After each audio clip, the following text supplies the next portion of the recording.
அனைவருக்கும் வணக்கம். இன்றைய செய்தி நாளைய வரலாறு என்ற தலைப்பில் தினந்தோறும் முரசொலி நாளிதழ் வர செய்தியை என்னுடைய யூடியூப் சேனல்ல உங்ககிட்ட பகிர்ந்து வரேன்.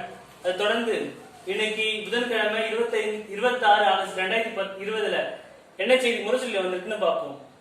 குட்கா விவகாரத்தில் திமுக எம்எல்ஏக்கள் மீதான உரிமை மீறல் நோட்டீஸ், உயர்நீதிமன்றம் ரத்து, அதிமுக அரசின் சதி செயலை தகர்த்தெடுத்த தீர்ப்பு என கழக தலைவர் மு க ஸ்டாலின் அவர்கள் மனதார வரவேற்று ஒரு அறிக்கை வெளியிட்டிருக்காரு.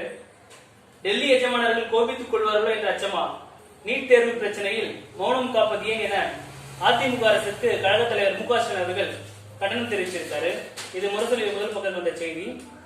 குறி தவறானது, சதி முறியடிப்பு என தலைப்புல இன்னைக்கு முரசொலி 2ஆம் பக்கத்துல தலையங்க வெளிவந்திருக்கு.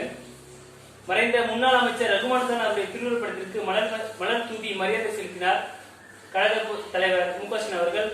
அதாவது மறைந்த முன்னாள் அமைச்சர் ரகுமான் கான் அவருடைய இல்லத்துக்கு சென்று அவரது குடும்பத்தினருக்கு ஆறுதல் கூறியிருக்கிறார் நம்முடைய கழக தலைவர் மு க ஸ்டாலின் அவர்கள். முரசொலி சில நினைவலைகள் என்ற தலைப்புல தொடர்புல 14ஆம் நாளாக வெளிவந்திருக்கு. தலைமை கழகம் அறிவிப்பு. தகவல் தொழில்நுட்ப அணி மாநில துணைச் செயலாளராக திரு ஏ தமிழ்மாறன் குரோம்பேட்டையை சேர்ந்தவரும், ஆ தமிழ்மலரை கோவையை சேர்ந்தவரும் இன்னைக்கு நியமிக்கப்பட்டிருக்காங்க.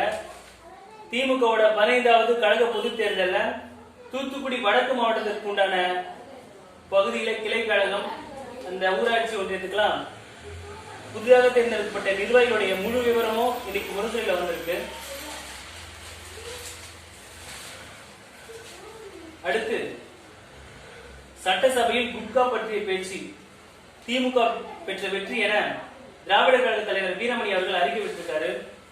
நேற்று பிறந்தநாள் கொண்டாடிய தேசிய முற்போக்கு திராவிட கழக தலைவர் விஜயகாந்த் அவர்களுக்கு கழக தலைவர் மு க ஸ்டாலின் அவர்கள் பாராட்டு தெரிவிச்சிருக்காரு, வாழ்த்து தெரிவிச்சிருக்காரு. திருவண்ணாமலை வடக்கு மாவட்டத்திற்கு தலைமை சிறப்பு உறுப்பினர் பொறுப்புக்கான தேர்வு முடிவுகள் வந்திருக்கு. அதுல திருவண்ணாமலை வடக்கு மாவட்டம் தலைமை சிறப்பு உறுப்பினர் பொறுப்புக்கு திரு ஆர் வேல்முருகன் அவர்கள் மட்டுமே வேட்புமனு தாக்கல் செய்த காரணத்தால் அவரது மனு ஏற்கப்பட்டு அவர், அதாவது ஆர் வேல்முருகன் அவர்கள் தான் தலைமை சிறப்பு உறுப்பினராக தேர்ந்தெடுக்கப்பட்டிருக்காரு.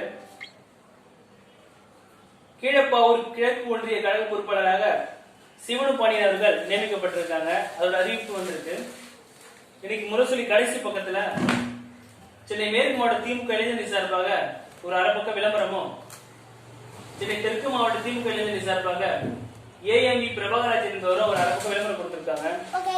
அப்புறம் கடைசி பக்கத்துல இன்னைக்கு புதிதாக சேர்க்கப்பட்ட 1,25,000 இளைஞர் உறுப்பினர்களுக்கு கழக உறுப்பினர் அட்டைய கழக இளைஞரணி செயலாளர் உதயநிதி ஸ்டாலின் வழங்கி இருக்கிறாங்க. அதற்கான விளம்பரத்தை மாவட்ட செயலாளர் மா சுப்பிரமணியம் அவர்கள் முரசொலி கடைசி பக்கத்துல ஒரு அரை பக்கம் விளம்பரம் கொடுத்திருக்காங்க. அதே போல ஆர் கிருஷ்ணகுமார் என்றவரும் எம் விநாயகமூர்த்தி என்றவங்களும் முரசொலியில கடைசி பக்கத்துல ஒரு 4 பக்கம் விளம்பரம் கொடுத்திருக்காங்க. இன்னைக்கு முரசொலி மொத்தம் 8 பக்கம். இதோட இன்னைக்கு முரசொலி முடிஞ்சிச்சு. நாளைக்கு முரசொலி என்ன வருதுன்னு நாளைக்கு பார்ப்போம். நன்றி, வணக்கம்.